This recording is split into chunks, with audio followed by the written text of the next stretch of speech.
Assalamualaikum warahmatullahi wabarakatuh. Yang akan dibicarakan hari ini adalah mengapa Trunojoyo itu memberontak terhadap Mataram. Kadang kata memberontak ini multitafsir.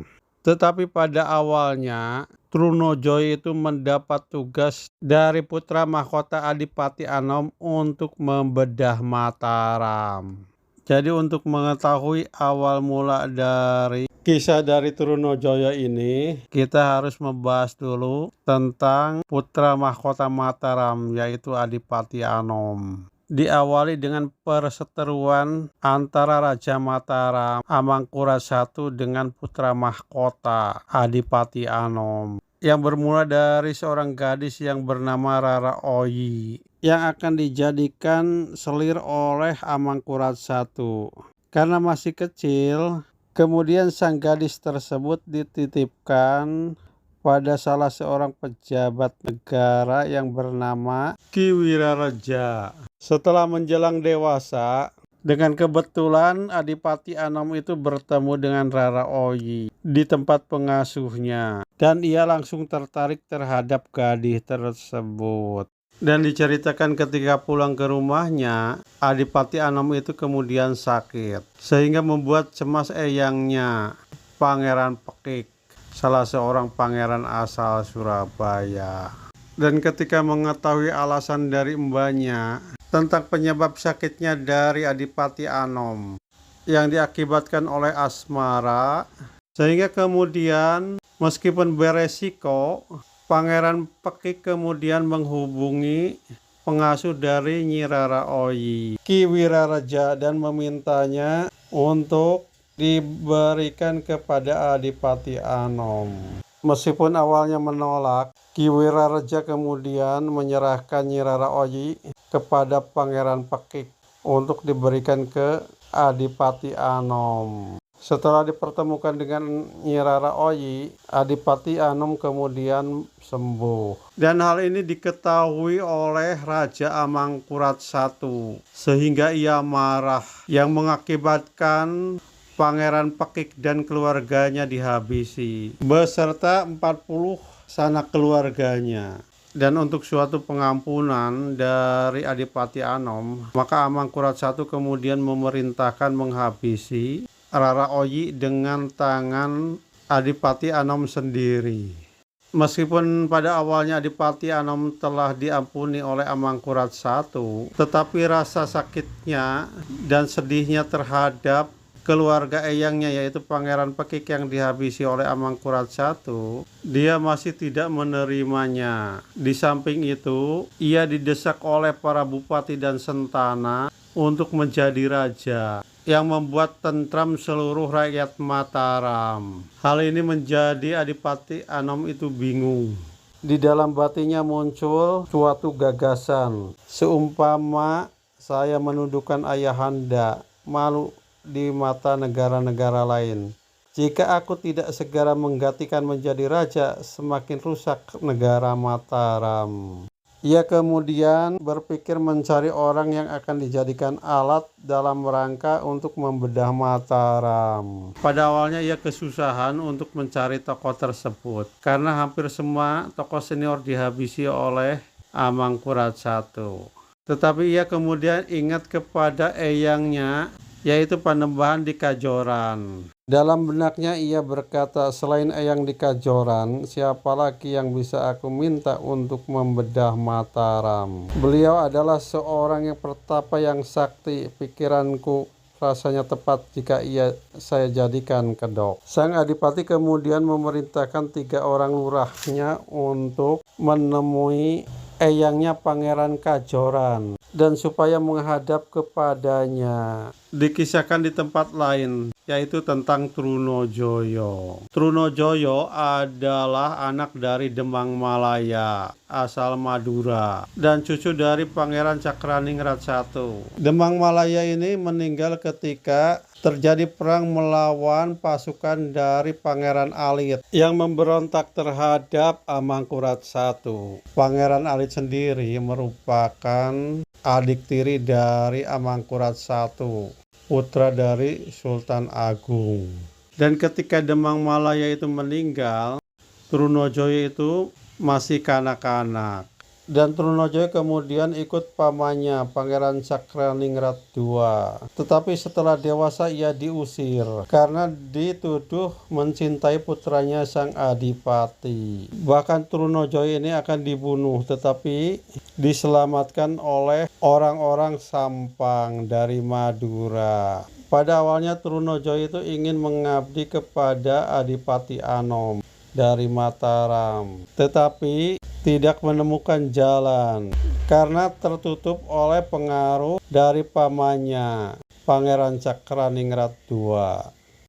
Karena itu Trunojoyo kemudian mengembara kemana-mana dan sampailah ke Kajoran. Dan di sini ia kemudian dijadikan menantu oleh Pangeran Kajoran. Dan ia sangat disayangi oleh Pangeran Kajoran tersebut. Karena itu ketika kedatangan ketiga utusan dari Adipati Anom dan meminta Pangeran Kajoran untuk datang menemui Adipati Anom di Mataram. Sehingga berangkatlah Pangeran Kajoran itu dengan diikuti oleh menantunya, yaitu Trunajaya. Setelah sampai dan bertemu dengan Pangeran Kajoran, Adipati Anom kemudian berkata, "Eyang, saya mohon Eyang datang ke kadipaten ini karena bingung hati saya serta khawatir. Berhubung sekarang orang di Mataram sedang sedih hatinya. Ayahanda Kanjeng Sultan sekarang berubah segala tindak tanduknya. Tidak seperti dulu, ia selalu menerapkan kebijakan-kebijakan aneh, membuat rusuh sendi-sendi kehidupan orang di seluruh negeri. Para bupati dan sentana mendesak saya supaya menjadi raja menggantikan ayahanda. Jika saya lalu melengsarkan kuasa ayahanda, betapa buruk komentar orang yang tidak senang pada saya. Jika saya tidak segera bertindak, suasana Mataram akan keburu rusak semuanya. Jadi sekarang yang menjadi kesimpulan dalam pikiran saya yang akan saya mohon jadi kepanjangan tangan saya membedah Mataram, di mana tempat berkumpul untuk mengumpulkan prajurit besar-besaran terserah Eyang. Adapun tentang biaya perang serta semua perlengkapan dan senjata saya yang menyediakan." Pada awalnya Pangeran Kajoran itu menasehati agar sang Adipati Anom itu bersabar, karena nanti pun kekuasaan raja akan dipegangnya. Tetapi kemauan dari Adipati Anom itu sudah demikian bulatnya, sehingga segala nasihat dari Pangeran Kajoran itu tidak ada yang mempan dan tidak dapat dicegah. Karena kemauan sudah demikian kerasnya, sehingga kemudian Pangeran Kajoran itu memberikan saran dengan berkata, "Jika Angger Pangeran bersikeras saran saya mencari wakil saya punya wakil yaitu menantu saya yang bernama Trunojoyo, anaknya Demang Malaya dari Sampang Madura yang sudah meninggal. Ia kiranya dapat melaksanakan yang menjadi rencanamu serta mampu membangun prajurit besar di Madura. Dan sekarang Trunajaya ikut saya." Mendengar jawaban dari Pangeran Kajoran, Adipati Anom itu sangat gembira. Karena itu kemudian Adipati Anom memanggil Trunojoyo ke kadipaten. Adipati Anom kemudian berkata, "Trunojoyo, negara di Sampang aku serahkan kepadamu. Aturlah, semua orang di seluruh tanah Madura cegahlah. Jika ada yang seba menghadap dan membayar upeti ke Mataram, bupatinya biarlah tinggal sendiri di Mataram. Jika sudah tegak balamu, segera tundukkan orang di tanah pesisiran dan mancanagari semua. Jika ada yang membandel gempur dengan peperangan. Tetapi pesanku, kamu harus rapat-rapat menyimpan rahasia ini, jangan sampai tersingkap oleh siapapun. Kelak jika Mataram sudah berhasil dibedah, segeralah datang menghadapku. Jika aku sudah menjadi raja, maka segala kuasa tata pemerintahan negara untung malang nasibnya orang di seluruh negara Mataram sepenuhnya kuserahkan padamu. Aku sebagai lambang raja saja." Dan Trunojoyo sangat bersemangat sekali dan menyatakan bersedia untuk melakukan perintah dari Adipati Anom. Maka berangkatlah Trunojoyo beserta anak istri dan seluruh kerabatnya ke Madura. Setibanya di Sampang, orang Madura datang menyambutnya dengan senang hati. Gusti sesembahan mereka sudah kembali, dan semua orang di seluruh pesisir Madura seluruhnya sujud semua, tidak ada yang membalelo, dan barisan Trunojoyo semakin besar dan kuat. Rencana membedah Mataram ini diuntungkan oleh kedatangan orang Makassar yang dipimpin oleh Kraeng Galesung yang menduduki pajarakan di Probolinggo dan Demung di Situbondo, dan menjadikan Demung ini menjadi markas besarnya. Dan pasukan Makassar ini telah mempercundangi atau mengalahkan telak pasukan asal Mataram 2 kali. Dan Trunojoyo menemui Kraeng Galesung di Demung itu ketika pada serangan yang kedua dari Mataram ke Demung. Dan Trunojoyo mulai berperan aktif dalam perang melawan Mataram ketika serangan Mataram yang ketiga, yang justru di bawah pimpinan Adipati Anom dan adik-adiknya, dan ikut juga Panglima senior yaitu Pangeran Purbaya. Aliansi pasukan Trunojoyo dengan pasukan Makassar yang dipimpin oleh Kraeng Galesung memenangkan peperangan begitu dramatis dengan pasukan Mataram di Gegodog pada tahun 1676 Masehi. Dan peperangan ini berakhir ketika panglima terhebat dari Mataram, yaitu Pangeran Purbaya, gugur di medan perang, yang membuat ciut para tentara Mataram. Sehingga kemudian Adipati Anom sebagai panglima perang waktu itu memutuskan untuk kembali ke Mataram. Kemenangan di Gegodog ini menjadikan Trunojoyo sangat mudah menaklukkan berbagai negeri di Jawa Timur.